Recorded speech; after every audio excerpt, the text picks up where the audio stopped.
By Marriott Entebbe, comfort and luxury at its best.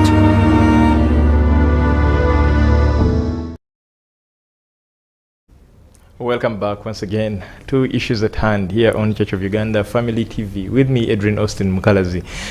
This morning we are discussing something very, very important. Of course, we know that as we saw the census report, of course there are a lot of things that were not telling. It all started with the tribes and the figures that were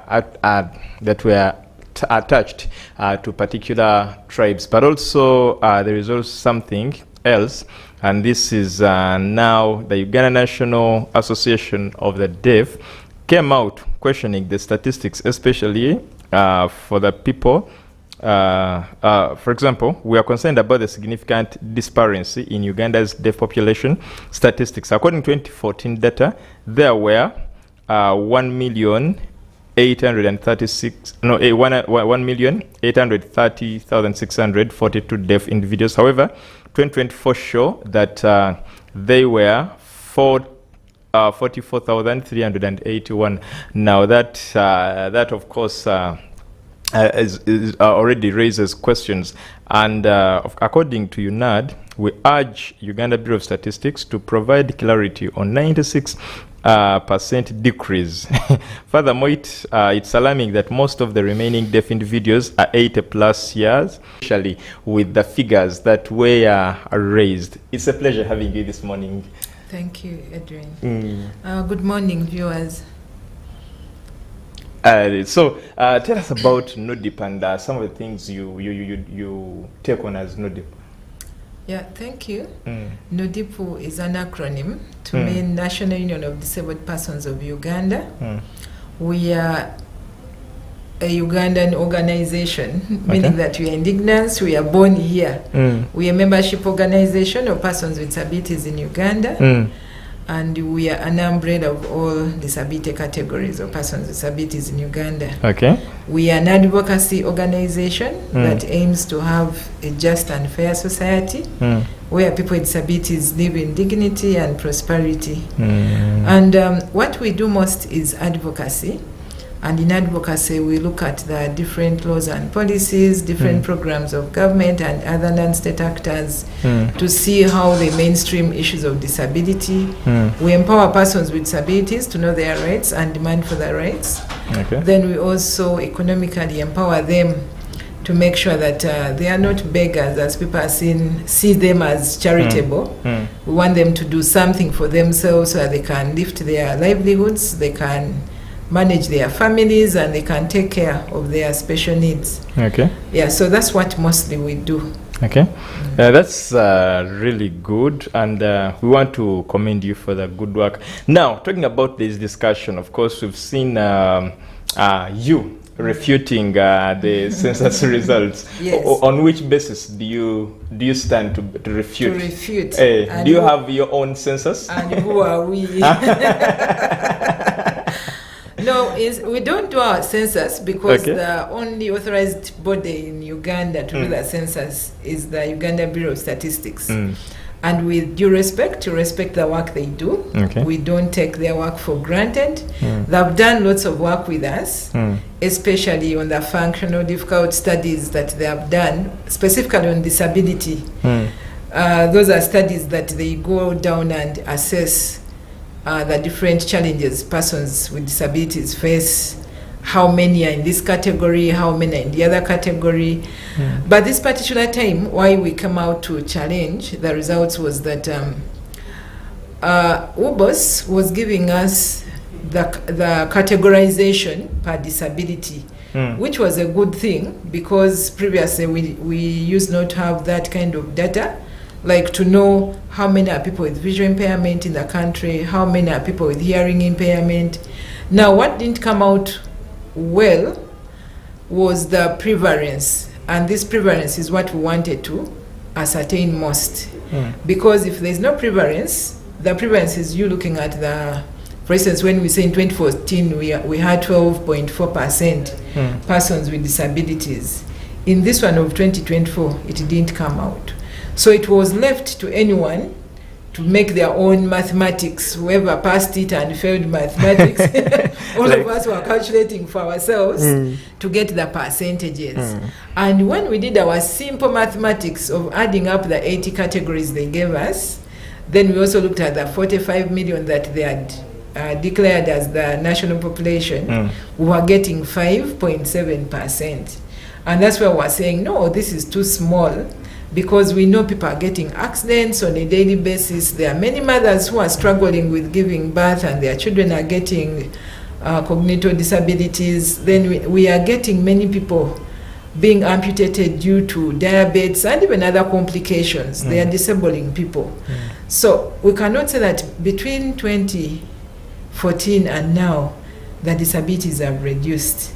And yet on our side, as NGOs and other actors, we are creating awareness to the communities to tell them, bring out these people with disabilities, don't hide them, take their children to school. So there's some level of awareness that has been reached, which we believe that could give us more numbers.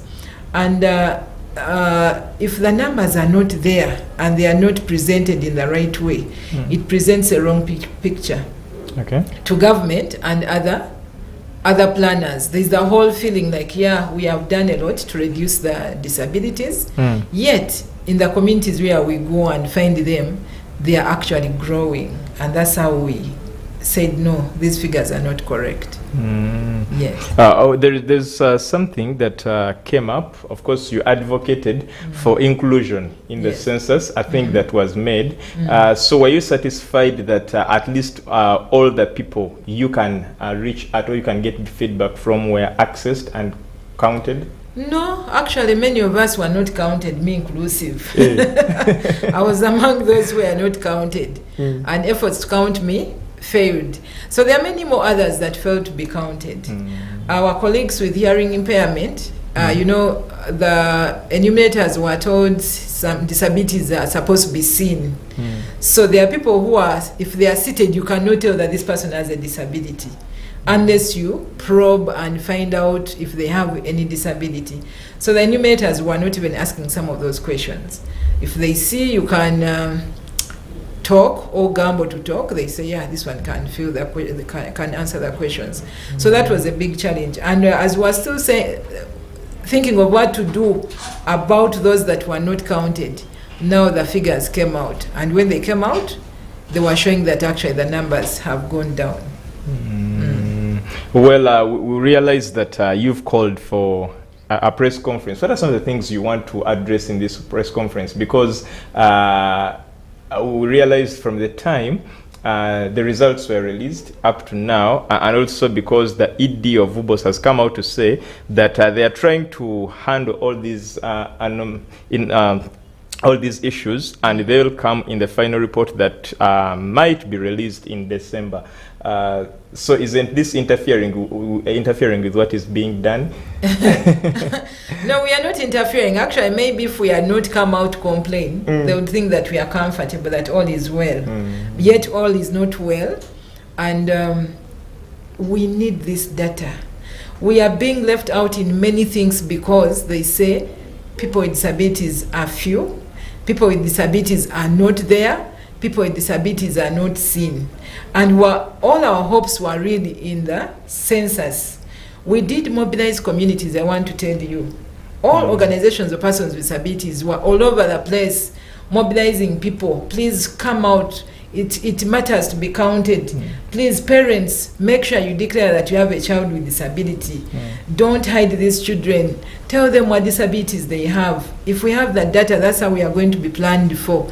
So there was a lot of mobilization we did on our side. And what we wanted was really to see that the data comes out more clearly, so that the government partners, the donors who are coming to us saying the data is not there, can now confirm that actually the situation of persons with disabilities in Uganda is not as we thought, that they are not there. People are there. So we are not interfering in any way. We just want the right picture to be presented as it is on ground. Yes, if it means a recount, but we know that the recount is more costly. So for us, we have asked UBOS that it's important that they use the data they collected to analyze again and see what did they do well that they need to do right. Okay. And once they do that, then we believe that the figures will be much better than what they presented. Okay.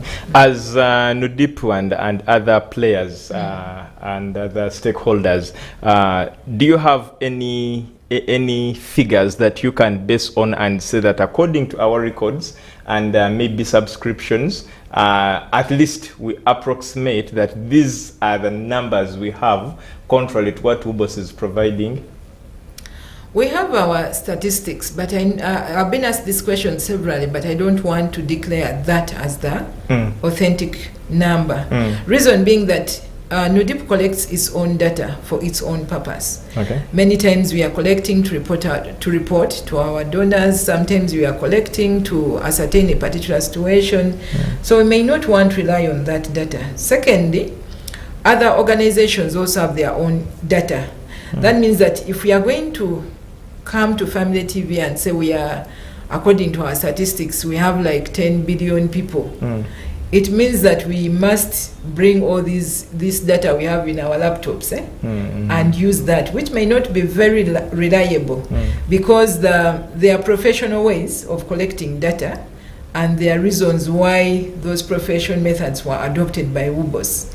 So that's the reason I don't want to rely on the NUDIP or other OPDs and organizations of persons with disabilities data to say this is the basis that we are using to bring to WUBOS.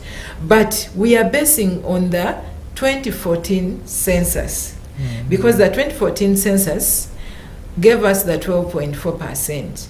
It went down and told us that the ages between 5 years and above, the numbers are these. The female and male are these. The districts are these. That was more detailed, and it would give you a picture of how the situation is on ground. And that census would have expected the same in 2024, or even much better, given the fact that there's now more technology, more better analysis, better everything. Would have expected a better interpretation of the results in 2024. So for me, I still say that WUBOS knows what to do. They just need to do the right thing. They know what to do because they are the ones who gave us the 2014 statistics. So why should they fail to give us the 2024 statistics? Yeah, we want to see what is the categorization. That is one thing. What is the breakdown per district? That's the other. What is the age? Is it very is the prevalence among children or among older persons? We want that comparison so that even when we are looking for interventions from government, we know that we need to concentrate either on the ages between 5 and above or on the ages between 8 and above, which we are not going to get from the current statistics that WUBOS has published. So as they are doing the analysis to give us the good report in December, they should know that they need to give another lens to persons with disabilities. Okay. Yes. Of course, we've seen, like you say, that most of your work is advocacy. We've seen a lot of advocacy that has been done. And for example, UCC at one point came in and said for any TV station having news, you should have a sign language interpreter, which is now a requirement for your news to be approved by UCC. And people are abiding. Are there any things you still say that, okay, some have been done, but at least there is more that is still pending, and something that at one point might look as a way of marginalizing the community? Is on what? In which sector? No, generally. Yeah, generally. Yeah. No, there's still a lot that okay. There's still a lot that is not yet happening, much as we continue advocating. Yes. And if, for instance, if we talk about the education sector, we still see that learners with disabilities are not getting the scholastic materials they are supposed to use, especially those that are not in the special schools. You know, the special schools is where there are only those learners with that particular disability category. But we are encouraging inclusive education. Inclusive education means that I should take my child to the nearest school, which is near me, so that I don't have to carry this child to the schools that are far. But parents are finding it difficult because these near schools don't have the equipments, the assistive devices they need. For instance, if a child is visually impaired, they need a Parkins brailler, they need the white canes, they need the papers to write on. Those things are not there in those schools. And if we are going to promote inclusive education, we want to see the materials in every school so that the children are not discriminated. But these days, if you just take a child like that head teacher will tell you, but just imagine, where will I get the things this child is going to use? You take the child to a school where he or she will be able to be supported. And sometimes they are right, because if the materials and equipments are not there, that becomes a problem. If you look at the health sector, we are still struggling with communication, especially for our colleagues who use sign language, that the health workers are not familiar with sign language. And yet, illness sometimes requires a lot of privacy. Someone does not want to go with an interpreter to interpret for the health worker. So we are still advocating that within the health curriculum, there should be a training on basic sign language so they can communicate with people who are having hearing challenges. Normally the question government asks us is, how many are we talking about? And that's why you see us coming back to yes. Because when you're advocating for sign language in health centers, they're like, but how many are going to be visiting this health center for you to have the services? At first we are saying, when if it's one person, that person is entitled to a service. So they shouldn't be discriminated just because it's one person coming to this health center and they are not able to get the service they need. But if we have the numbers, you can say, which district is this? We saw the prevalence of persons with hearing impairment in that district was high, and these are the people we are talking about who are coming here to access a service. So that is the challenge. Then when it comes to issues of employment, many people fear to employ persons with disabilities because of the fear that maybe they will be expensive to maintain, they will be difficult to manage, they will not know what they are doing. So there's a lot of work that we need to do there and to push for affirmative action. We want to appreciate some companies that have taken the risk of let's take them and see how they work. And some of them come back and give us very good positive results that the people they have taken are doing well. So the challenges are still there, but many of them rotate around data. Each time we come out to advocate, they're like, where are the numbers? Yes, we have heard you, but how many people are you talking about? Yes, we have heard you. How many children with disabilities are you talking about that need to go to school? There's a question that they keep asking NUDIP, how many children with disabilities are out of school? That is a huge question for NUDIP to answer, because it means that I have to go to every community in this country and find out how many children are of school-going age that are not in school. These are the questions that would have picked from some of the studies that UBOS is undertaking. Now, there is something you talked about, still about data. And I look at a situation, for example, when you talk about visiting hospitals, UBOS might not really provide the figures of how many people are living with disabilities visit hospitals. No, that is not their work. Yes, but is there a strategy probably by the Ministry of Health to take records of such people so that they can also provide alternative figures? Those are the engagements we are trying to make with the Ministry of Health, because if you look at the registration forms of Ministry of Health, they do not capture disability. Yeah.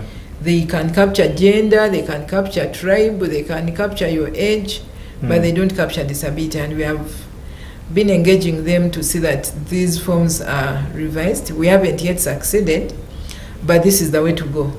Because if they are not capturing how many people are coming to this health center and with what form of disability, then it becomes difficult for them even to plan and see how to mitigate the challenges that they are facing there. Okay. Yeah, but we haven't succeeded on that, so they are not capturing numbers of disabilities that are coming to the health centers. But the beauty with the statistics that we get from OBOS, it will just give us the numbers maybe per district, and we know that in this district the percentages are this much, and maybe we need to put a lot of emphasis here. Okay. Still now about the education, why is it that there are schools that are inclusive, but they are few, yet expensive? What makes them so expensive? And there are schools that are specifically handling students or children living with disabilities. But you realize that somehow this education is more expensive compared to an ordinary UPE school or USC school. What makes it more expensive? What makes it more expensive is the uniqueness. That this child is a child with visual impairment. I'll use that as the example. That means that he's not going to be studying like any other child. He requires, or she requires, those assistive devices that are going to enable them learn what the others are learning. It requires a specialized teacher who went through a specialized training to be the one handling such a child so that the child is able to cope up with the rest of the learners. All those are additional costs. Once you hear specialized and specialized, those are costs. So that makes it expensive in that sense. Then sometimes, if you look at the UPE, USE, they are supposed to be day schools. But this child with disability may not manage the day arrangement. So they have to be in some kind of boarding setting because of the convenience the boarding setting causes. That adds another cost because they have to be fed while they are at school and taken care of, their medical and all that. So that's the reason they become more expensive. And that's why there's normally an additional cost on top of what government is providing. Okay. Yes. We want to appreciate the Bible Society of Uganda. They have at least taken an initiative to come up with a Braille Bible. And yes, on every event they go to, they at least they have someone to show that at least even people living with disabilities, especially those that cannot see with visual impairments, at least can still read the Word of God. Exactly. I think that is a good initiative. But as we wind up this discussion, what is your call to action? Yeah, my call to action is one, to the Bureau of Statistics, is that we are still appealing to you to look at the data, analyze it well, and please give us the current status so that we are also happy with the census that took place. Then two is to encourage the public once again that persons with disabilities are just like you. They are living with you. Even you tomorrow you can become a person with disability. These things just come. So let's treat them well when we see them. Let's support where we can. Let's not sympathize with them. Many times people think that support is sympathy. So they're like, oh, Bambi, Bambi. That Bambi doesn't help. I think the most important is what does this person need so that I can come in and support, because yeah, persons with disabilities are really part of us, and we just need to treat them with care, love, and support so that they feel part of the society and they are able to manage their own challenges at their level. Then encourage those. There are many that think that they cannot do anything. Encourage them to work. For us at NUDIP, that's our message. Encourage persons with disabilities to work. Let them do something. You find they finally become more useful than when we are giving them the 100 shillings, which does not add up at the end of the day, and yet their challenges are bigger than the tokens that we are giving them. So that's really my message. Okay. Thank you so much, Esther, and thank you so much to you who has been watching us from where we started from up to now. We were looking at the the irregularities that were manifested in the census report, especially addressing the figures of persons with disabilities. And of course, Esther from NUDIP has actually digested this very well, and I believe it is now clear and why there is need for accurate results, especially, and accurate figures, especially for persons with disabilities. Thank you so much for watching. Once again, Edwin Austin Mkalas is my name. I've worked with Andrew, Jonan, Jackie, Esther, and very many other people. And from the entire team, we wish you a blessed day. Issues at Hand, powered by Protea Hotel.